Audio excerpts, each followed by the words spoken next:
This is pre-recorded because I am on a plane to Jamaica right now.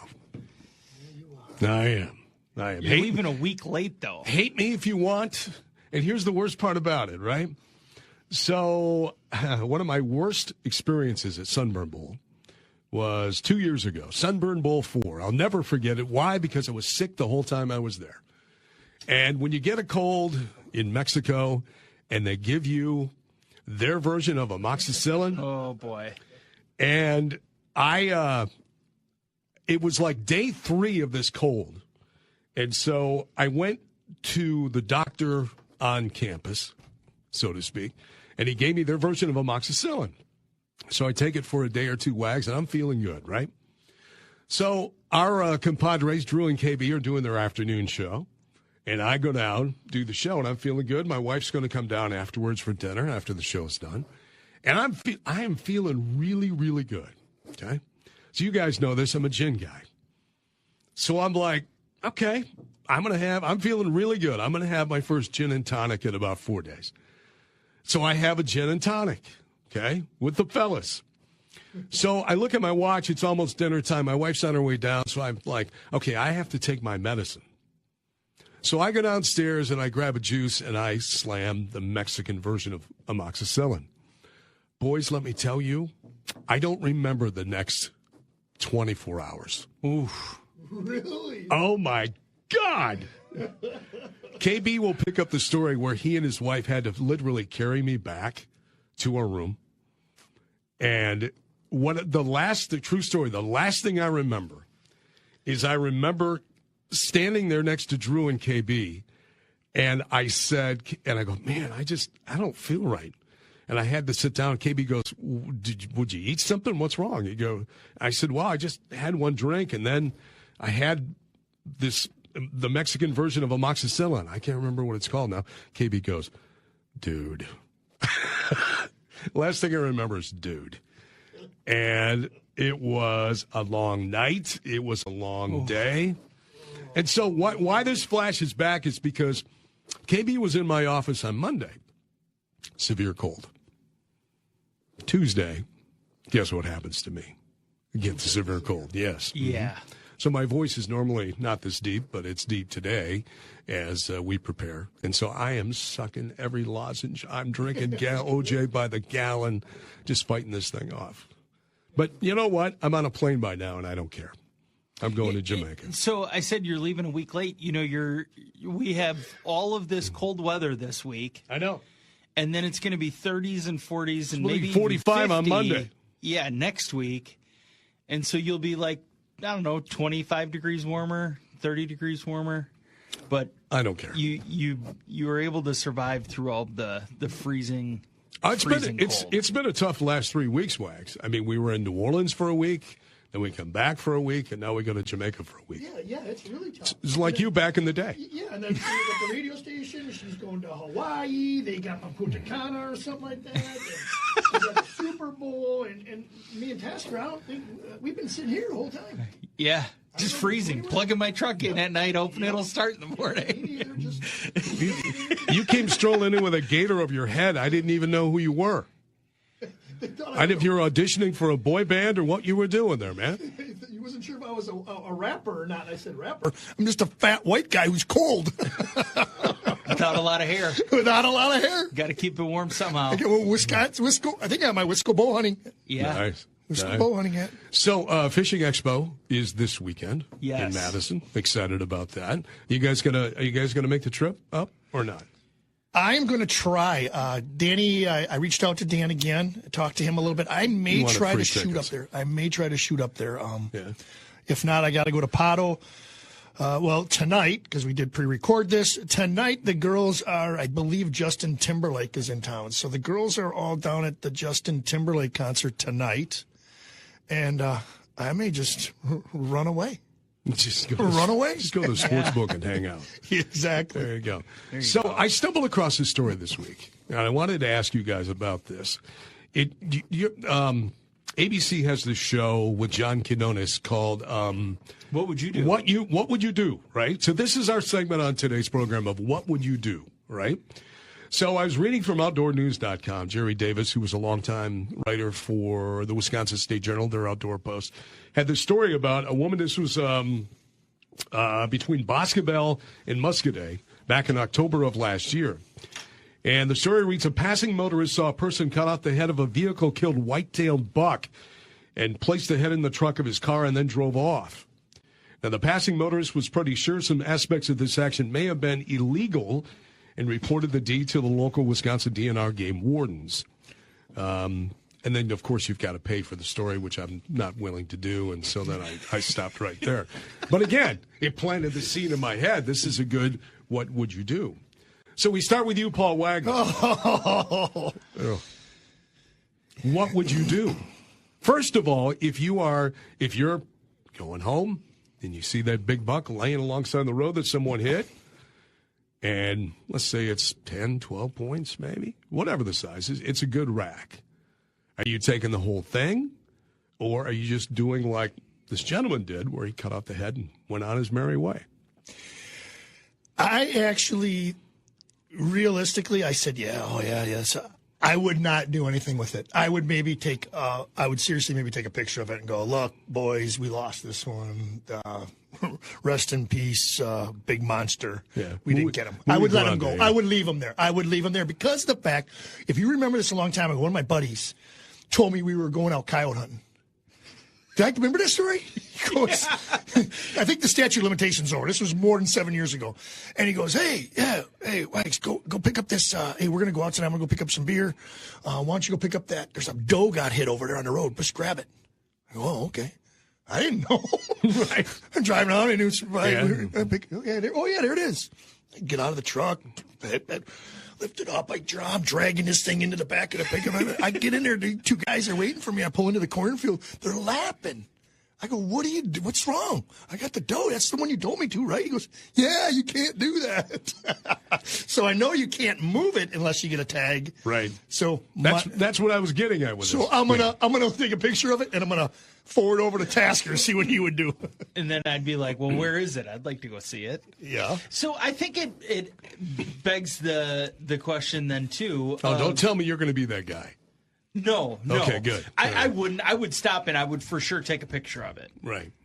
And we've all seen along 94, there's plenty of deer that have antlers that are out there, and a lot of times they don't have their antlers anymore. Right. Who is that person that's actually stopping and taking them? Is it that big of a catch that you just can't resist? And who travels with a bone saw, too? That's what I want to right? Yeah. Right. Seriously, right? Yeah. Got my Sawzall in the truck here. We'll just slice this baby up, slap on the battery pack, and away we go. So isn't the whole premise of getting a shoulder mount the story behind it? I'm with and you spend all this time in late summer, early fall. You get in all of your sits, and here it comes October. It's 35 degrees when you wake up in the morning. Your dad's with you, or Wags, your daughters are out there with you. You've got this whole story to tell. Yeah. Yeah. What do you do when somebody comes over? Oh, you make up you make up a good story. That's right. You make up an even bigger story. I don't know. I never really understood that. It's like rummage sale buck. You know what rummage sale buck is, right? No. It's that guy that has that on his wall that he bought at a rummage sale. It's like in the trailer, right? I was just going to say, the deer that we have in the trailer. The story behind it is we had a listener give it to us. Okay. And then he told us it was his grandpa's, and he shot the deer, right? To me, that's what I call rummage sale buck. Yeah. I think that's the hardest part for me with this whole thing is who is that guy or girl? So you're right, Wags. You cannot do this. I mean, this is very illegal. I mean, what you have to do is that anyone can claim it, right? But you have to let the DNR know. You got to get a salvage and you got to use whatever DNR tag that you have. Okay. You have to notify them of that. Right. So you have to let them know what you're doing, right? By the way, did you take a guess? How many, on average per year, are there deer vehicle crashes in the state of Wisconsin? I was shocked by this number. My. Take a guess. How many per year? I bet it's 100,000. No. I'm going to go about. I'm going to say between. I'm going to say about. I'm going to go 10,000.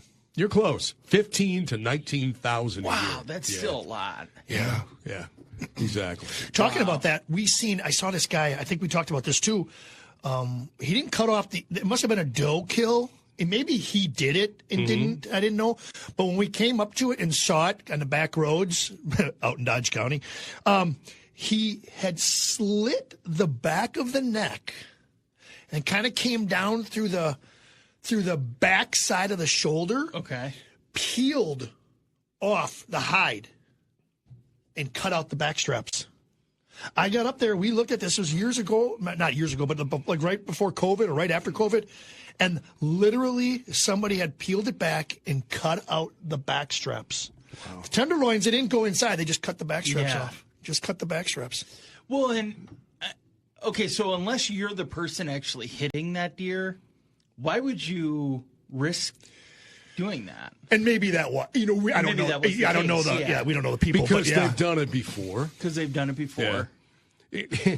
So the first time I purchased a piece of autograph memorabilia, right? This was Brett Favre, maybe after his second MVP. And so I went online. I spent at the time for me a lot of money to get an autographed helmet from Brett. And it came with a picture of him signing it, so I had all the authenticity with it. And I was so excited. I made this money. I'm going to buy this, right? Yeah. I told my wife at the time, we had 2 little kids, and she's like, what are you doing? I'm like, you know what? He's going to be first ballot Hall of Famer, blah, blah, blah. It's going to be worth a lot of money.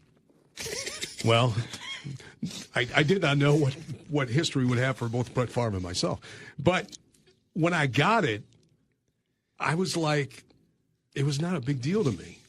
Because all the other things that I have, I was there.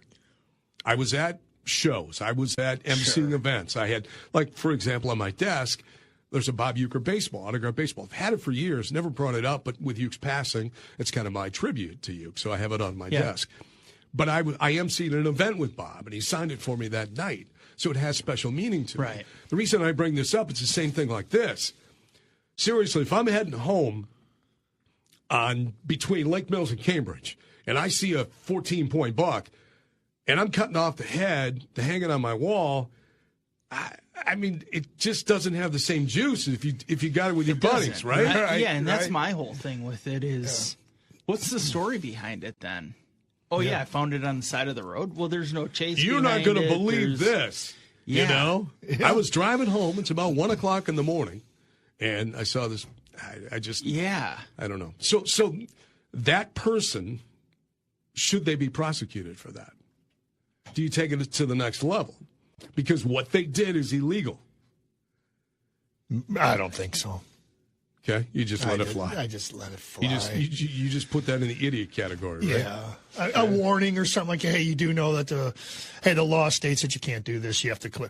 I know that when my daughter hit her deer, when the sheriff came up, he asked if we wanted it.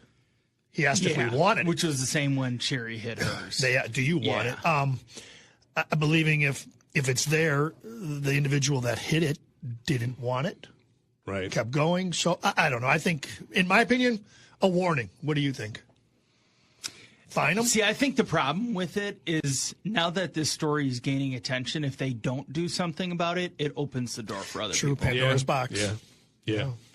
Because then somebody else is going to say, oh, well, nothing happened to that guy, and why would it happen to me then?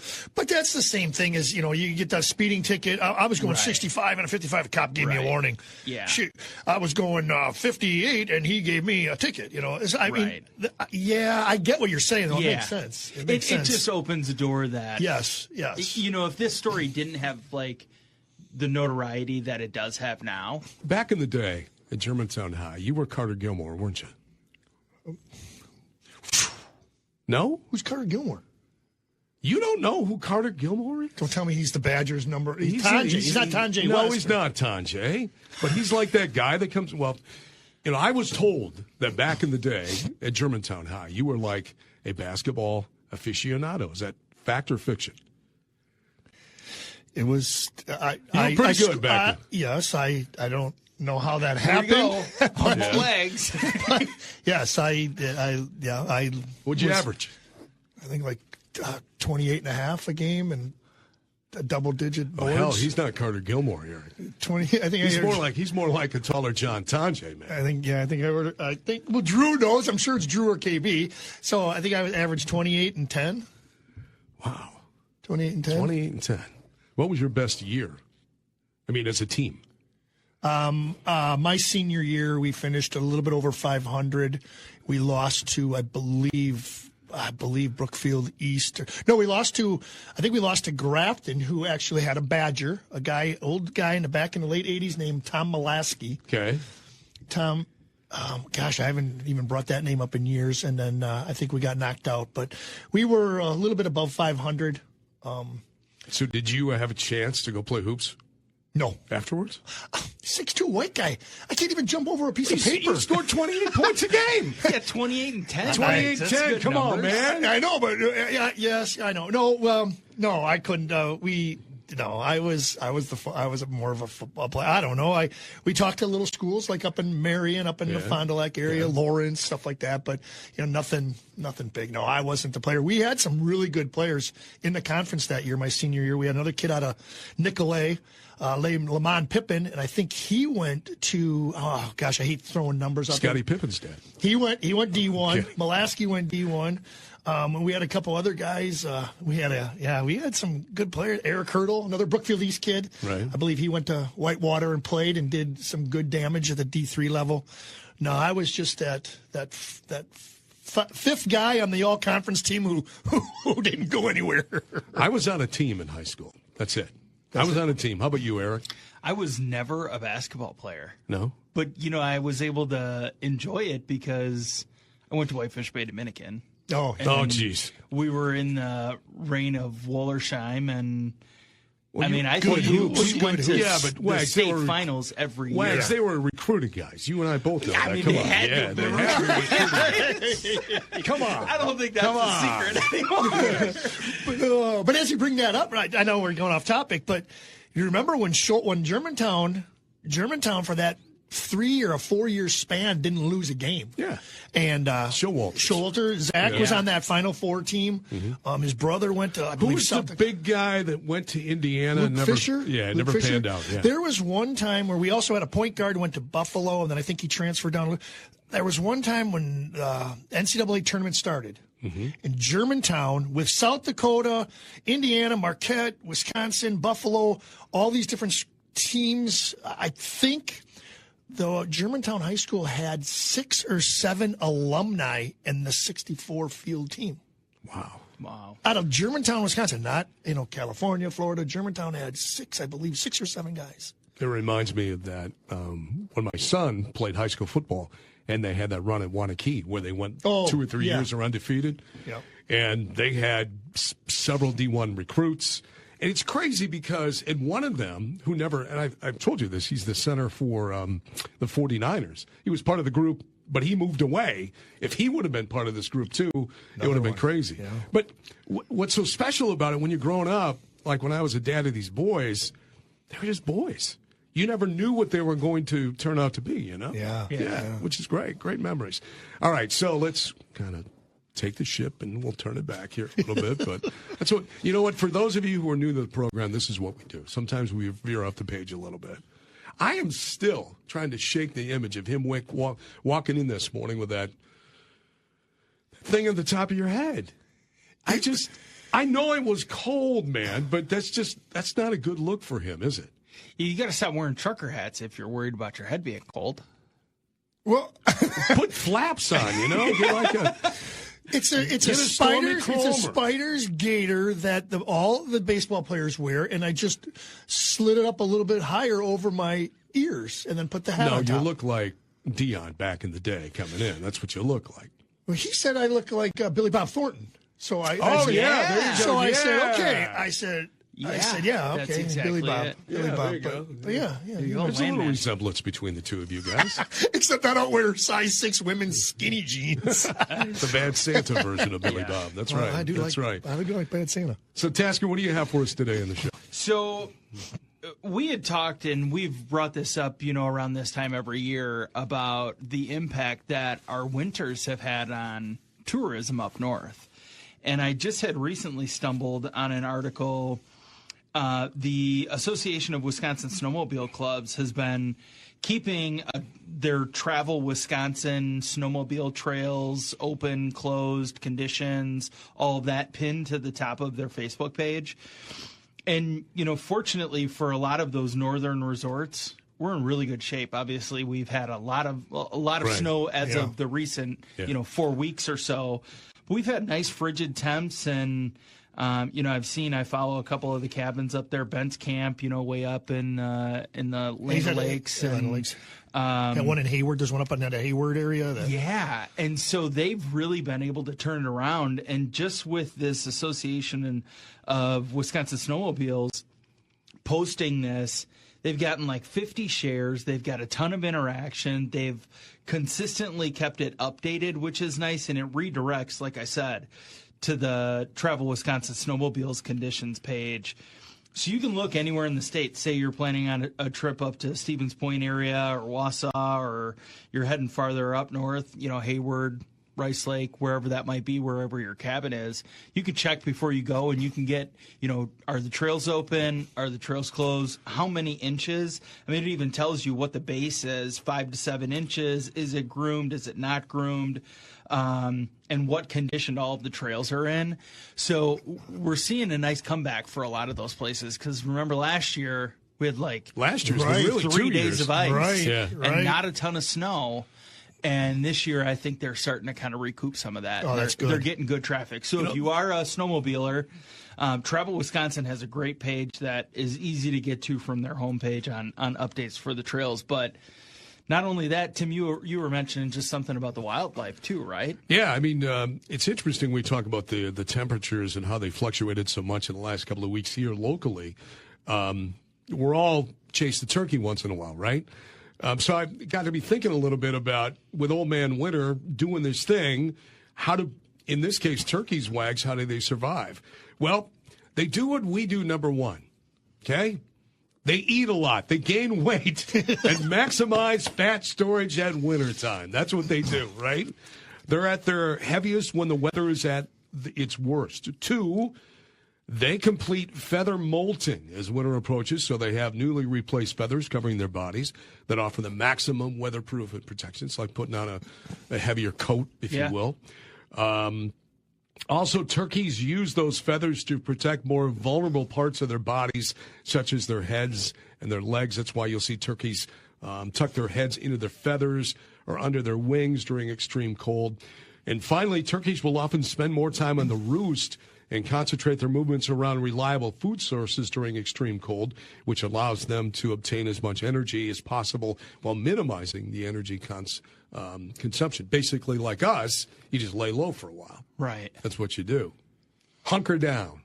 Survive the cold weather, right? I heard something, too, about if you drive by a field and you see cows or you see livestock outside and you see snow on their back, Right. and you feel sorry for them, you shouldn't. They told me that shows you that they're internal, that they're fine. That snow stays on the top and it doesn't get inside them, so they're not cold. And it's almost it's like a reverse look. You say, "Oh my gosh, those poor animals! They got snow on their backs." No, that's showing that their body's working the right way and they're protecting themselves from the environment. And that was just something that I always thought, "Oh man, someone got to wipe the snow off of that, buddy." Right. Yeah. Exactly. Yeah, well, and I noticed that we've got that bison ranch over by the Dockhound Stadium. I sometimes will take that back road. I mean, it's not like they're staying inside for winter. No. They're out and about. Yeah. And I think it's so bizarre. So we've got these 2 dogs. We've got the Shiba Inu, who's like a fox, and she'll lay out in the sun 100 degrees, and she will bask in the heat. We'll turn on the fireplace. She'll lay there until she can't take it anymore. Now we've got this English retriever. We have to grab her and pull her inside when it's freezing outside. She'll lay in snowbanks. I mean, that's just what she Dig her does. nose in the snow. She's got her face in the ground up to her eyeballs, digging for balls or doing whatever she's doing, and she's not bothered by it at all. And you want to protect them because you don't want their pads to go bad and to be freezer burned or frostbitten.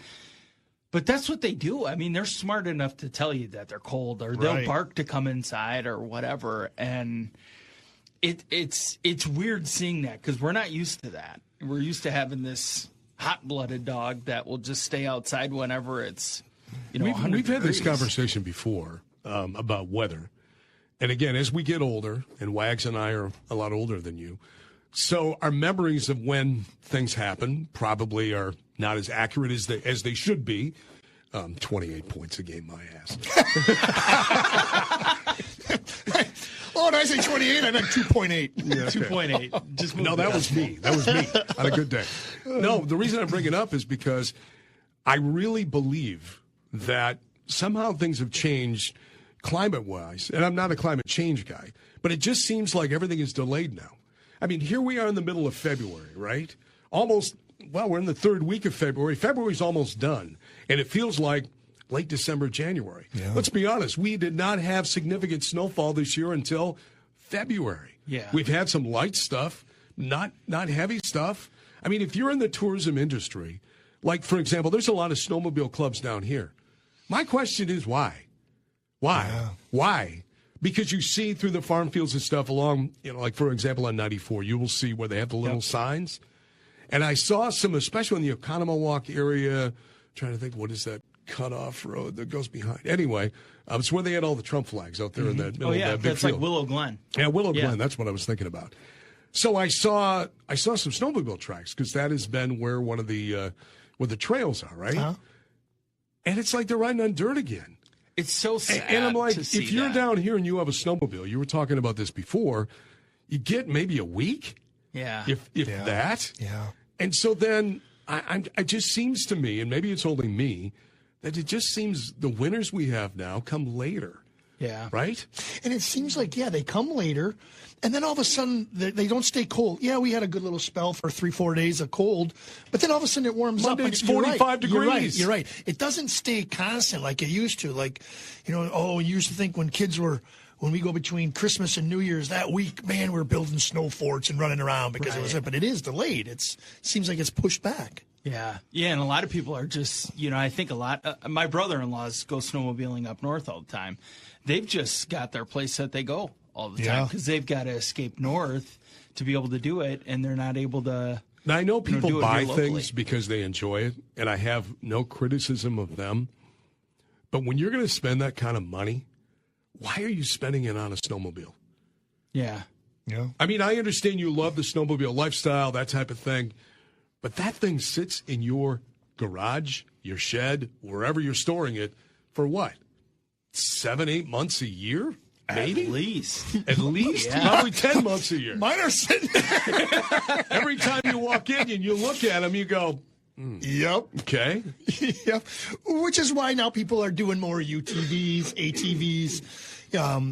They get more use out of it. Yeah, more, and you've more seen year-round the use side-by-sides, Yeah. those, the Razors and the Rangers and, Can-Am's got it, Polaris has got it, and you've seen a lot of... And you can drive them on the road. You can drive them on the road. And you're seeing a lot more man, woman, wife, husband and wife. You're seeing more things where they can go, couples can go to the bars and they can watch Badger games. They can watch Packer games. They can watch things. And it's almost seeming like, yes, with that weather change, the snowmobile is a rare breed.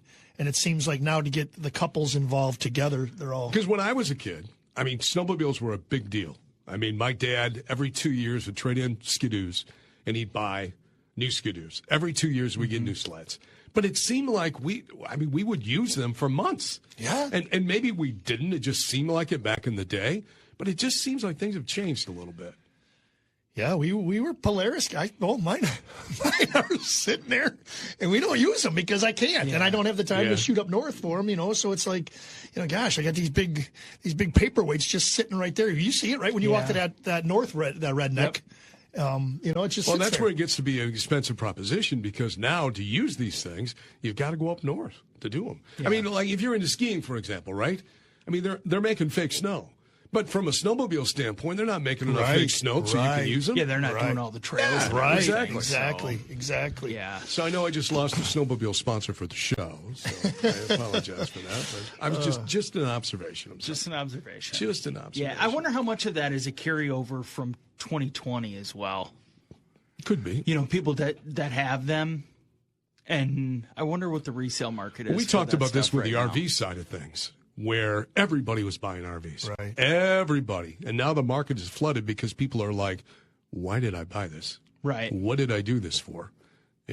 Yeah, those big purchases seem to be flooded, but where Task and Sherry went, like kayaks and paddle boards and the canoes and little things like that, I think those things are still there. But you're right, the big purchases because of 2020 or because of COVID. Oh, now what are we doing? You're right. Yeah, the monthly payments are like, what? What are we doing? Yeah. Yeah. I mean, trust me, I was in the RV business for a while.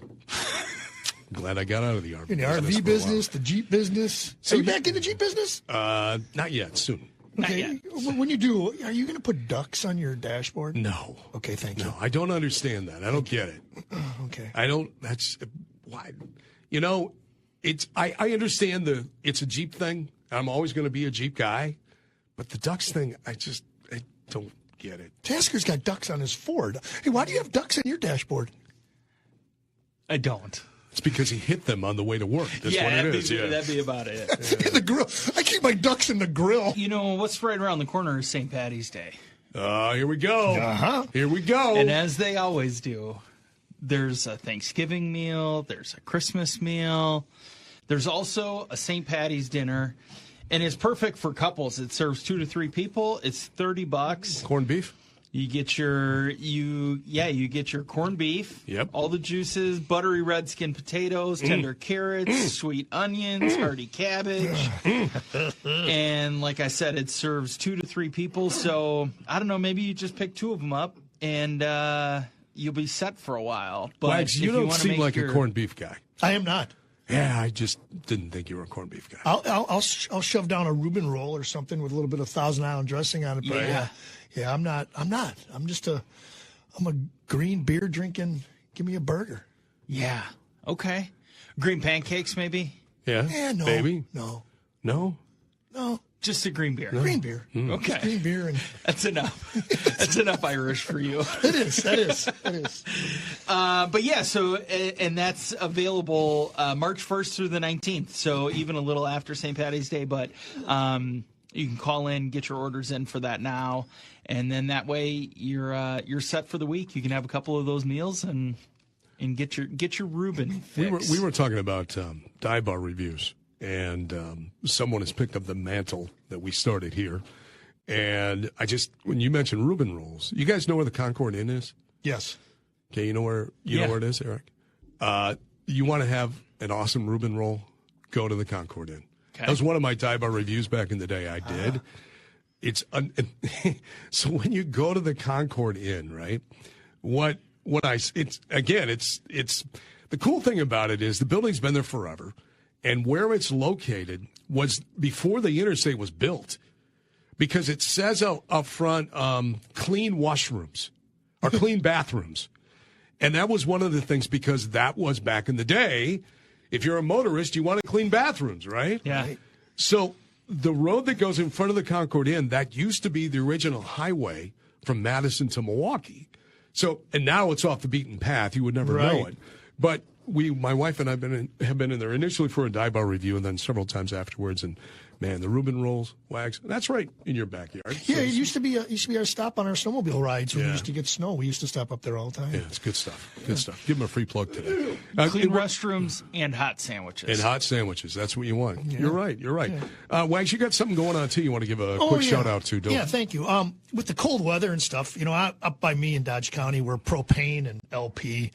But the guy that comes out, Jeff comes out, and he loads me up all the time, which is great. But we were starting to talk, and he has this thing called Catahome Feline Sanctuary. Sandy Vogan runs it. They run it out of right next door to Stoley's 109. And what they do is they shelter, they love, and they feed cats. I'm not a big cat guy, but they save cats. Anybody that's interested in this, it's being around the farms out by me, you see a lot of stray cats. Yeah. So real good program. Again, I don't know much about it, but she runs a great program. Jeff told me all about it. I just wanted to give him a quick shout out. It's www.catahome, catahomefelinesanctuary.org. And you can always call Sandy at 414-313-1519. Again, if you're in a situation where, as we get into spring, and we were just talking about animals needing love and shelter and food, this is a great place for the cats and stuff like that. So, yeah, look it up if this is an interest of yours. Yeah. Next week on the show, because I'm in Jamaica, chaperoning Zabe and 100 and some odd Zabe disciples of Zabe. That's what they're called. Burner bowls. Yeah. Well, I didn't. Wait a minute. What are you talking about? This is on the up and up. So anyway, the reason I bring this up is because next week you guys on the show have a professional bull rider on the program. PBR is going to be at Fiserv in the coming weeks. I think next weekend of March 1st and 2nd. And so you guys get to talk a little PBR next week. And again, PBR Wags is professional bull riding, not Pabst Blue Ribbon, okay? I want to make sure. Eric, you're in charge. You missed out okay? on, is this news to you? Yeah. Oh, okay, yeah. So yeah. This came up last week, and I don't know. I'm excited to talk to him. I mean, they're a different breed. Yeah. So it'll be fun to kind of have that conversation. Here's the backstory I always love with these guys, right? Is that did you grow up in a rodeo family? I mean, or were you like an athlete and did you compete in other sports, right? Because to do this, you gotta have a screw loose. Right. Yeah, you have to, right? Or is it a thing where my dad did this, my grandpa did this, and then I did this, and so then I compelled to do this, right? I'm fascinated by this kind of stuff. And when we were coming back from New Orleans, I mentioned this last week on the show, there was two guys on our plane because we went from New Orleans to Nashville, Nashville to Milwaukee. On the flight from New Orleans to Nashville, there was a couple of guys that had their saddles with them. And they weren't like horse saddles. These were bronc saddles, or not bronc saddles. These were stuff you would use on a bull. Well, on bulls, they don't use saddles. Use ropes, don't they? Yeah, you're right. So that's bareback. That's right. So it must have been for broncs they were riding. Really? But still, it was crazy. Really? It's the same fascination I have with the guys that hunt alligators. Yeah. You know? I mean, swamp people? Different breed. Yeah, different breed, right? I do it because my dad did it. My grandpa did it. Yeah. Well, I just... Family tradition. You know? I mean, would you do... We started the show by saying, what would you do? Would you go out in the bayou? Would you hunt alligators, Paul Wagner, like the guys that swamp people do? No. You wouldn't do it? Oh, man, I'd do it. Just once to try it. Why not? In the dark with a little headlamp on? Well, just get a good headlamp. Or I'll tell you what, I'll be behind. I'll go. I'll be right behind you. I'll be right behind you. If you have the go camera. with somebody that knows He'll what have the they're GoPro. doing, You wouldn't be so bad. Even if you went out with Troy Landry and one of his sons, Jacob, shoot him, Jacob. You would not go out with those two guys. Am I walking? Am I walking in the water swamp? If I'm No. on a boat, You're in a boat with those guys. Oh, well then yes. Of course. Oh, okay. What'd you think? Yeah, they like what'd you think? I bait it, made they you hang it walk in off there a with tree. waders on? Yeah. Hell no, I really I'm not did when it doing was that close. either. Are you crazy? Well, Come that's on. what I thought, you guys. I thought you No. both were nuts. No. What the hell's going on here? No, I ain't walking in a swamp. Oh man, We're not either. yeah. You put the LED lights. I'll throw a bullet in one. Then when I heard you got to shoot them you have to shoot them right between the eyes. Correct. So I'd throw it's a like the bullet only in soft one. spot in their head. Oh I yeah, I'd guess. throw a bullet in an alligator. Yeah. So And the size to get them is like the size of a quarter. correct. And if you miss it, then you're screwed. Yeah. You know. Oh, then you got an angry gator. With a headlamp and walking into no. I've seen some of those guys walk in a boat. Yeah, if I'm free. I mean, I'd love to do it, just once, not twice. Yeah, I'd it'd love be to do fun. it once. So we shot pigs out of helicopters once, and I just saw these guys were shooting coyotes now out of helicopters. Really? Really? I guess. Yeah. I tell you what, Isn't that cheating? shooting pigs? No, it's scary. Out of a helicopter. It's scary. Yeah, 'cause you're tethered in with the doors but it's open. still scary. Don't get me Yeah. wrong. It's not as easy as you think. Oh yeah, we're just going over on these helicopters. We just shoot them. No, Yeah. it takes you a while. It takes you a long time. Before How you high get are you above the hog? I'm gonna high in the say hog, get it? But above. Maybe 30, maybe telephone pole height. Okay. Maybe. That's pretty close to the Like if I ground. fell out. So these are wild hogs. Yeah. Okay. Yeah. It's not like on a preserve or something. No. No. You buzz it. It's scary when this machine. You're strapped in, but you're flipping and flopping, and you see it when you watch a video. Or you watch a video when you saw before we went down there, you saw it. Oh, this is easy. This is gonna be fun. This is gonna be great. Yeah. I tell you what. Until you get it's scary. Well, not only that, Eric, but to have firearms, firearms in a helicopter. Yeah. What type of gun did you use? I think we used 256s, just a regular AR, a 5.56 and a 226 or 2. Wow. Yeah, we just used. Okay. I was scared. I was literally scared. Like I didn't shoot for a while. Was this back in your baseball days? Yeah. Yeah. Like I just flew around. I don't even like going to Great America. I mean, I don't like roller coaster rides. I'm like, what the hell am I doing here? So how many beers were you in when you got into the chopper? That's the problem. Zero. Okay. I probably should have had about 50. Then I would have been okay. It's scary. It sounds good. Don't get me wrong. It sounds good. It's not like you're just flying in a chopper. No. I mean, you're chasing after these things, going side to side and left to right and doing all that. So I've never. I don't know if you know any helicopter flyers, but they're good. I mean, Right.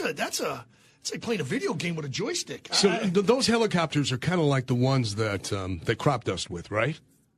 They're not like full size. No, yeah. They're a small little bubble. We had a little bubble one with a big, huge glass bubble, and we were both on the side. I was on one side, Denny was on the other side, and of course, and then he goes like this. Wait a minute. He's with Denny Nagel. That's a shock. And then we're like this, and Denny, he don't know the difference between a gun and a knife, so he didn't hit nothing. But we're like this, and me and we're both like, what are we doing? You know, and it's like, forget this. And then your guide is screaming at you, "Get your gun out!" And I hate to say this, but I think we were out there for a while. We didn't get anything. No. But you had a memory that lasted a lifetime. And when you shoot, you're scared, but when you shoot, you can see. I think when I was hitting bullets in the ground, I think I was missing by like 20 feet. Like it wasn't even close. Wow. It's a lot harder than you really think. Yeah. It's not, you just don't jump in there, oh yeah, okay, I got one, boom. No, because you're flying, they're running, and yeah. I can't hit a deer while I'm not moving. So I for sure couldn't hit a hawk.